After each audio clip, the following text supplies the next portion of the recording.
Feliz sábado a todos, queridos amigos, internautas, você que está adorando a Deus neste momento, que as ricas bênçãos celestiais possam alcançar você durante este sábado. Você já parou para pensar sobre nossa dependência de outras pessoas em muitas ou em quase todas as situações de nossa vida? Analise comigo. No nascimento de uma criança, nos primeiros anos de vida, na hora do banho, na hora das refeições, a criança é totalmente dependente dos pais. A criança depende de uma outra pessoa. Ela não conseguiria sobreviver sem a ajuda de outras pessoas. O que seria de um bebê sem a sua mamãe ou sem uma pessoa que está ao seu lado para lhe ajudar, para lhe socorrer, para lhe orientar? Você já analisou sobre isto? Talvez você esteja pensando neste momento, mas eu não sou criança, eu não sou tão dependente assim. Acontece que a criança cresce, ela começa a andar, e nos primeiros anos de vida, a criança depende dos pais para a formação do caráter. E neste momento eu quero chamar a atenção de você, papai e mamãe, porque a palavra de Deus diz que nos primeiros anos de vida, os pais estão no lugar de Deus em relação aos seus filhos. Portanto, as crianças dependem muito dos pais nos primeiros anos de vida. A criança continua crescendo e ela vai para a escola. E ali na escola a criança depende dos professores, ela depende também de toda a equipe pedagógica. E a criança ali na escola, ela é totalmente dependente. Mas esta criança, ela continua crescendo e se torna um adolescente, se torna um adulto e começa a trabalhar. E quando trabalha, ela depende do empregador. E esta criança agora, que já é um trabalhador, ela depende do empregador. E depois ela se torna um empregador e agora depende dos funcionários. Então, já não é mais criança, já é um adulto, já está trabalhando, já tem os seus negócios, mas ainda é dependente. Analise comigo. Se você vai viajar de avião, você vai depender do piloto, da equipe de aeromoças, dos comissários de bordo. Você é uma pessoa dependente ali dentro do avião. Se você não vai viajar de avião, mas vai viajar de carro, você vai depender da estrada, vai depender de alguém para dar manutenção na estrada, vai depender de alguém que dê manutenção ao seu carro. Portanto, você é um dependente. Se a pessoa adoece, ela depende dos médicos. E se a pessoa morre, ainda depende de outros. Portanto, nós dependemos de outras pessoas a vida toda, em muitas circunstâncias. Eu citei apenas alguns pontos para compreendermos o quanto nós somos dependentes. Agora, conhecendo nossas limitações, conhecendo nossas necessidades, Jesus prometeu enviar um agente poderoso para nos ajudar. Vamos ler? Evangelho de João, capítulo 14, verso 16. Este texto é bastante significativo. Cristo aqui faz uma promessa. Capítulo 14, verso 16. E eu rogarei ao Pai, e Ele vos dará outro Consolador, para que fique convosco para sempre. Portanto, Jesus prometeu outro Consolador. Esse Consolador é conhecido de Paráclito, que significa aquele que ajuda, aquele que apoia, aquele que dirige, aquele que orienta e, acima de tudo, aquele que intercede. Portanto, nós temos um agente poderoso que intercede por nós, e este agente é o Espírito Santo. Ainda a palavra de Deus, na carta aos Romanos, no capítulo 8, verso 26, o apóstolo Paulo, ele disse o seguinte, capítulo 8, verso 26. E da mesma maneira, também o Espírito ajuda as nossas fraquezas, porque não sabemos o que devemos pedir, como convém, mas o mesmo Espírito intercede por nós com gemidos inexprimíveis. Você percebeu esse texto? Ele diz que o Espírito intercede. E de que maneira? Com gemidos inexprimíveis. É bom lembrar que o amor é determinante no processo de intercessão. Por quê? Porque aquele que não ama, ele não se importa, ele é indiferente, ele não intercede. Mas o Espírito Santo, ele intercede. E intercede com gemidos inexprimíveis. Isto significa o grau de interesse que o Espírito Santo tem pelos seres humanos. Portanto, o Espírito Santo é um intercessor. Na palavra de Deus, nós encontramos alguns exemplos sublimes de intercessão. Vale a pena meditar neles e tirar lições para os nossos dias. Um dos primeiros exemplos que encontramos na palavra de Deus é o de Abraão, em favor de Sodoma e em favor do seu sobrinho Ló, que morava na cidade de Sodoma.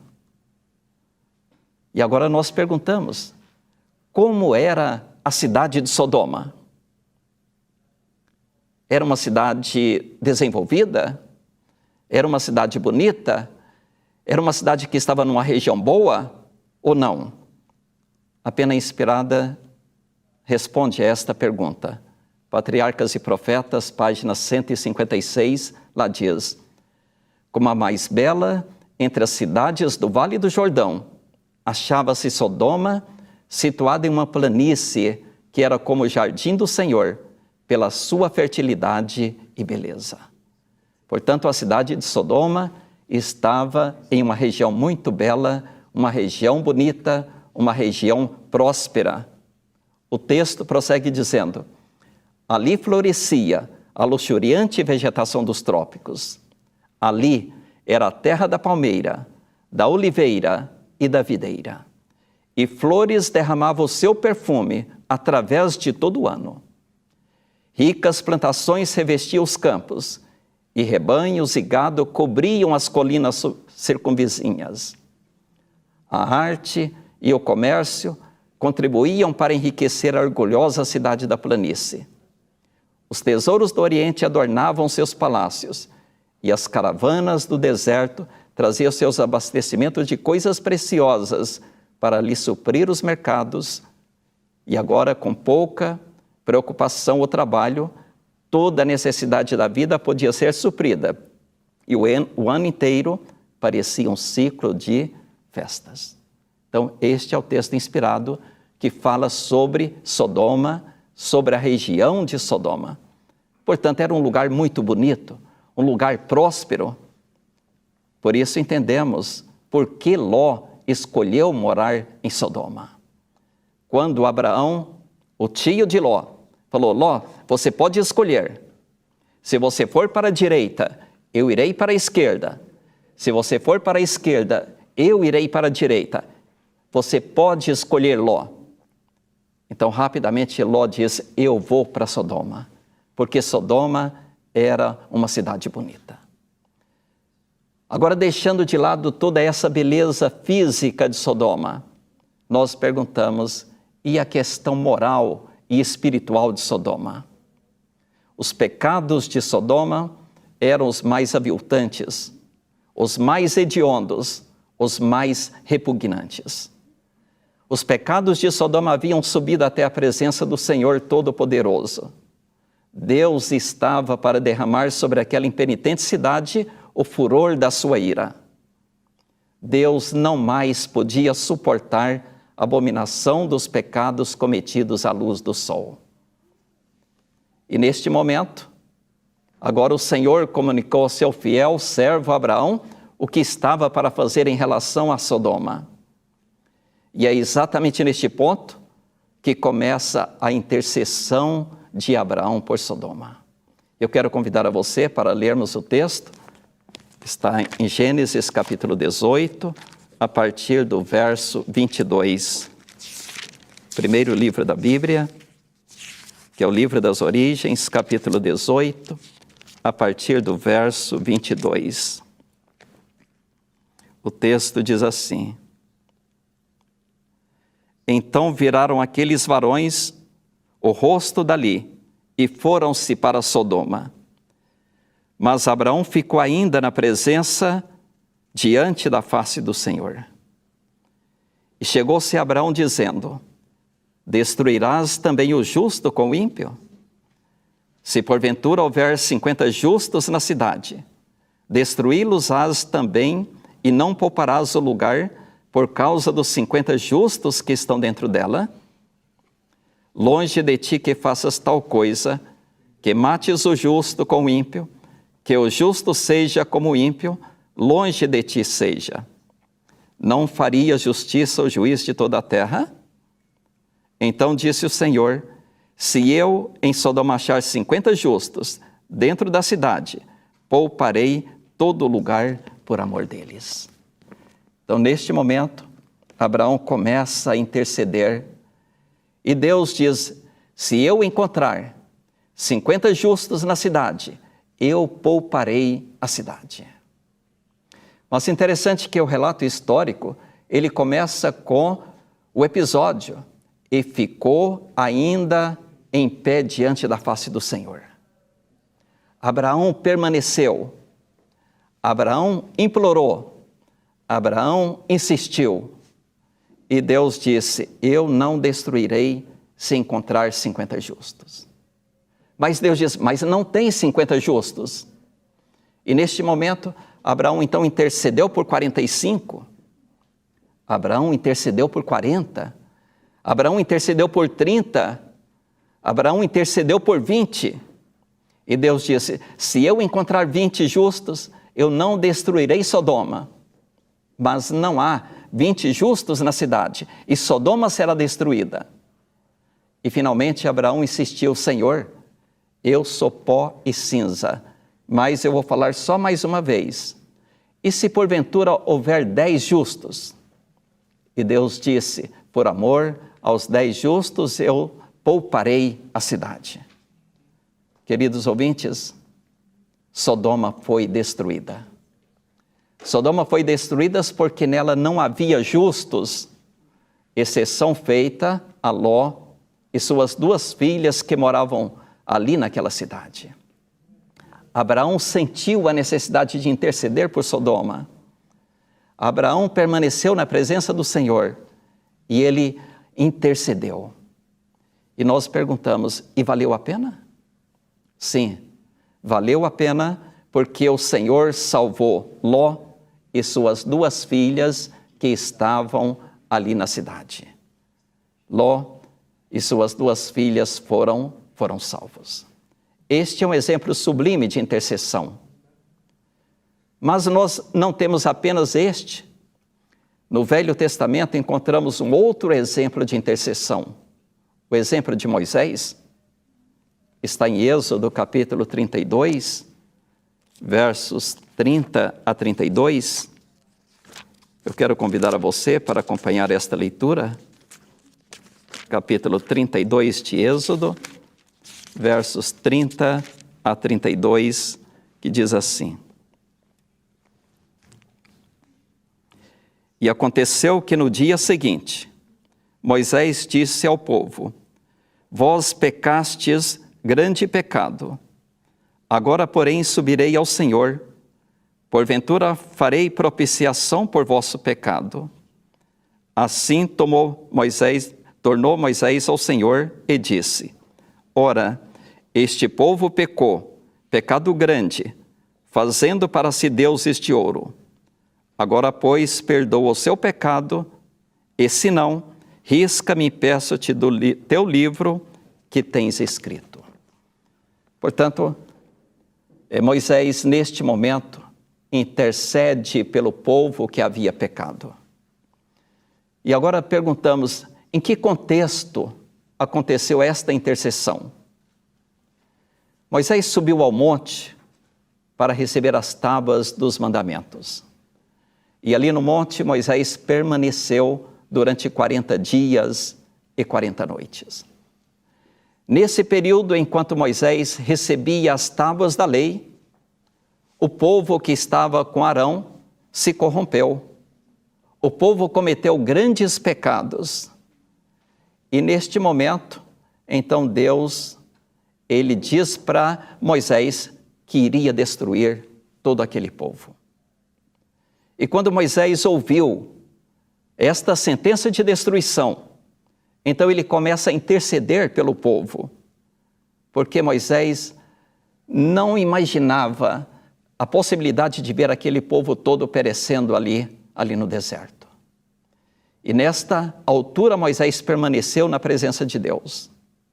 E ele argumentou com o Senhor. Moisés lutou com o Todo-Poderoso em favor daquele povo rebelde. Moisés clamou uma vez, tornou a clamar em favor de Israel. Moisés insistiu, ele perseverou na intercessão. Moisés agora volta à presença do Senhor e diz, ora, o povo cometeu grande pecado. O povo fez ídolos para si. Eu sei que o povo pecou, mas eu peço, Senhor, perdoa este povo, ou senão, risca o meu nome do livro que o Senhor escreveu. Percebe que Moisés tinha a certeza de que o seu nome estava escrito no livro. E ele agora implora desta forma, ou o Senhor perdoa o povo, ou risca o meu nome do livro que o Senhor escreveu. E Deus atendeu a súplica de Moisés. Israel foi liberto naquela ocasião, porque houve um homem que intercedeu em favor de Israel. Portanto, vale a pena interceder por alguém. Ainda no Antigo Testamento, nós encontramos a intercessão de Daniel. O capítulo 9 de Daniel descreve o quadro de tristeza, tribulação, vergonha e dor que o povo de Deus vivia ali na Babilônia, sob o domínio dos persas. Daniel sentiu a responsabilidade pelo destino do seu amado povo e intercedeu ali pela situação de Judá. Daniel se coloca como um transgressor, como um pecador, na mesma situação do povo, e agora intercede diante do trono da majestade pelo povo cativo, pelo povo desorientado. O pecado do povo era grave, a situação era triste, mas Daniel, ele ali intercedeu. Ele implora pela misericórdia dos céus e relembra a aliança do Senhor com Israel. A oração de Daniel está no capítulo 9 do livro de Daniel. Eu quero ler com vocês apenas alguns versos desta oração, capítulo 9. Vamos ler os versos 3 a 5, que dizem assim. E eu dirigi o meu rosto ao Senhor, para o buscar com oração e rogos e jejum e pano de saco e cinza. E orei ao Senhor meu Deus, e confessei, e disse, Senhor Deus, grande e tremendo, que guardas o conserto e a misericórdia para com os que te amam e guardam os teus mandamentos. Pecamos e cometemos iniquidade, e procedemos impiamente, e fomos rebeldes, apartando-nos dos teus mandamentos e dos teus juízos. Então, neste momento, nesta oração, Daniel se coloca como um transgressor, apesar de estar vivendo em harmonia com a palavra de Deus. E a partir do verso 17 ao 19, então Daniel diz assim: Agora, pois, ó Deus nosso, ouve a oração do teu servo e as suas súplicas, e sobre o teu santuário assolado faze resplandecer o teu rosto, por amor do Senhor. Inclina, ó Deus meu, os teus ouvidos e ouve. Abre os teus olhos e olha para a nossa desolação e para a cidade que é chamada pelo teu nome. Porque não lançamos as nossas súplicas perante a tua face, fiados em nossas justiças, mas em tuas muitas misericórdias. Ó Senhor, ouve. Ó Senhor, perdoa. Ó Senhor, atende-nos e opera sem tardar. Por amor de ti mesmo, ó Deus meu, porque a tua cidade e o teu povo se chamam pelo teu nome. Então, desta forma, Daniel intercede ali pelo povo. Daniel implora a misericórdia de Deus. E Deus ouviu a oração de Daniel. O anjo Gabriel foi enviado do céu. E agora o povo foi liberto naquele momento. Poderíamos mencionar muitas outras intercessões no Antigo Testamento. Mas vamos de imediato passar ao Novo Testamento. O exemplo máximo de intercessão no Novo Testamento está registrado no Evangelho de João, capítulo 17. E eu quero ressaltar alguns versos da oração intercessória que Cristo fez neste capítulo. Evangelho de João, capítulo 17. Vamos ler os versos 9 e 11 a princípio. Diz assim: Eu rogo por eles, não rogo pelo mundo, mas por aqueles que me deste, porque são teus. Verso 11: E eu já não estou mais no mundo, mas eles estão no mundo. E eu vou para ti. Pai Santo, guarda em teu nome aqueles que me deste, para que sejam um, assim como nós. Verso 12: Estando eu com eles no mundo, guardava-os em teu nome. Tenho guardado aqueles que tu me deste, e nenhum deles se perdeu, senão o filho da perdição, para que a Escritura se cumprisse. Verso 15: Não peço que os tire do mundo, mas que os livres do mal. 17: Santifica-os na verdade, a tua palavra é a verdade. E finalmente, versos 20 e 21. Eu não rogo somente por estes, mas também por aqueles que pela sua palavra hão de crer em mim, para que todos sejam um, como tu, ó Pai, o és em mim, e eu em ti, que também eles sejam em nós, para que o mundo creia que tu me enviastes. Então, esta foi a oração intercessória de Jesus Cristo. Ele orou em prol dos discípulos e em prol daqueles que seriam discípulos no futuro. Mas antes desta oração intercessória, Jesus também intercedeu por Jerusalém. Ali no alto do Monte das Oliveiras, ao avistar a cidade de Jerusalém, Jesus chorou sobre a cidade. Jerusalém, Jerusalém, que mata os profetas, que apedreja aqueles que a ti são enviados. E agora Jesus intercede por Jerusalém. No Evangelho de Lucas, capítulo 19, versos 41 a 44, nós temos aqui esta intercessão por Jerusalém, que diz assim, 41 a 44. E quando ia chegando, vendo a cidade, chorou sobre ela, dizendo: Ah, se tu conhecesses também, ao menos neste teu dia, o que à tua paz pertence. Mas agora isso está encoberto aos teus olhos. Porque dias virão sobre ti, em que os teus inimigos te cercarão de trincheiras, e te sitiarão, e te estreitarão de todas as bandas, e te derribarão, a ti e a teus filhos que dentro de ti estiverem, e não deixarão em ti pedra sobre pedra, pois que não conheceste o tempo da tua visitação. Portanto, estimados internautas, queridos ouvintes, Jesus intercedeu por Jerusalém. Jesus derramou lágrimas por Jerusalém. Ele agonizou pela cidade que viera salvar. Intercedeu junto ao trono da graça por ela. Jesus sentiu o peso da responsabilidade por Jerusalém que seria destruída, reduzida a escombros dentro de alguns anos. Ele pediu ao Senhor por ela. Sobre ela fez lamentações. O mestre lamenta, o mestre chora, ele agoniza e suplica por Jerusalém.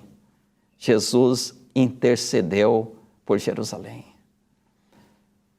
Ellen G. White, escrevendo no terceiro TSM 218, diz: Jesus chorou por Jerusalém, por motivo da culpa e obstinação do seu povo escolhido. Também chora pela obstinação dos que, professando serem cobreiros seus, se conformam com não fazer coisa alguma. Portanto, Jesus continua ainda chorando por aqueles que dizem ser discípulos de Jesus e não estão fazendo coisa alguma. Ele está chorando conforme este texto. Jesus chorou também no Getsêmani.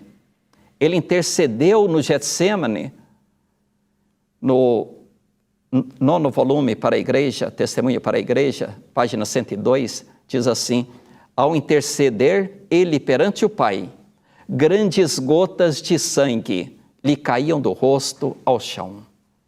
Então Jesus intercedeu de tal maneira que grandes gotas de sangue caíram do rosto ao chão. E no santuário celestial, Jesus continua ainda intercedendo pelos seres humanos. Atos dos Apóstolos, página 36, nós lemos assim: é Cristo quem morreu, ou antes quem ressuscitou dentre os mortos, o qual está à direita de Deus e também intercede por nós. Jesus está intercedendo por mim, está intercedendo por você no santuário celestial. Portanto, o exemplo máximo de intercessão que encontramos no Novo Testamento é do Senhor Jesus Cristo. Mas poderíamos mencionar também um outro exemplo. Por exemplo, o apóstolo Paulo. Paulo foi um homem que intercedeu por muitos. Na carta de Paulo aos Gálatas, capítulo 4, verso 19, convido a você para ler este texto. Gálatas 4, verso 19. Paulo diz assim: meus filhinhos, por quem de novo sinta as dores de parto, até que Cristo seja formado em vós. Percebe que Paulo intercedia de tal forma que ele sentia dores, as dores mais cruéis, comparadas como dores de parto. Paulo intercedia pelos judeus. Paulo intercedia pelos gentios. Ele intercedia por aqueles que viviam em seu tempo. Na carta de Paulo aos Romanos, capítulo 9, versos de 1 a 3, aqui nós encontramos a intercessão de Paulo. Capítulo 9, de 1 a 3. Em Cristo digo a verdade, não minto, dando-me testemunho a minha consciência no Espírito Santo. Tenho grande tristeza e contínua dor no meu coração, porque eu mesmo poderia desejar ser separado de Cristo, por amor de meus irmãos, que são meus parentes segundo a carne. Percebe que Paulo intercedia de tal forma que ele chegou a dizer: eu sinto grandes dores e eu desejaria ser anátema, ou seja, eu desejaria ser separado de Cristo, se isso redundasse em salvação para os meus irmãos, para os meus compatriotas. O apóstolo Paulo carregava um fardo em seu coração pelos judeus que rejeitavam a Cristo. Seu coração estava triste e por isso Paulo intercedia. E a intercessão de Paulo é profunda, é grave, porque ele desejaria ser separado, se isto tivesse como resultado a salvação de outras pessoas. Portanto, Paulo foi um grande intercessor. Mas nós perguntamos, e fora da Bíblia? Será que encontramos pessoas que também se dedicaram à intercessão? Sim, a história nos fala de John Knox. John Knox, da Escócia, ele passava horas e horas na presença de Deus, clamando do mais profundo do seu coração. John Knox dizia, ó Deus, dá-me a Escócia para Cristo, senão eu morro. Parece que o mesmo sentimento de Paulo. Eu desejaria ser anátema, eu desejaria ser separado de Cristo. John Knox diz, dá-me a Escócia para Cristo, senão eu morro. E tal foi a sua agonia diante de Deus pela Escócia, que o Senhor concedeu à Escócia uma poderosa visitação dos céus, que resultou na salvação de muitas pessoas. Portanto, a Escócia foi abençoada por causa de uma intercessão. Ainda fora dos escritos inspirados, nós temos também a intercessão dos irmãos Wesley e seus companheiros do Clube Santo. Vale a pena dizer que Wesley, os irmãos Wesley, eles eram filhos de uma mãe que teve 19 filhos. Portanto, Susana Wesley teve 19 filhos. E ela conseguiu educar muito bem esses filhos, de maneira que, na sua casa, as leis e os regimentos eram obedecidos. E agora os irmãos Wesley, eles intercederam pela salvação da Inglaterra. Eles derramaram lágrimas de intercessão pela Inglaterra. E o Senhor dos Exércitos ouviu a oração desses jovens estudantes. E a Inglaterra foi ricamente abençoada por causa dessa intercessão. Ainda temos uma outra intercessão que eu gostaria de mencionar, a de Davi Brainerd. Davi Brainerd orava tanto pelos índios pele vermelhas, por eles intercedia e agonizava, que muitas vezes no interior da sua rude barraca, ele molhava de suor a sua camisa, apesar de estarem os campos brancos de neve. Então, enquanto os campos estavam brancos de neve, a camisa de Davi Brainerd estava molhada de suor, porque ele estava intercedendo pelos índios de pele vermelhas. E esta intercessão foi também ouvida. A idolatria foi removida e aqueles índios foram libertos por causa da intercessão de Davi. E agora eu quero chamar a vossa atenção para nossa responsabilidade para com as pessoas que estão em erro. Ezequiel capítulo 33, versos 7 a 9. Eu gostaria de ler esse texto com vocês. Ezequiel 33, 7 a 9 diz assim.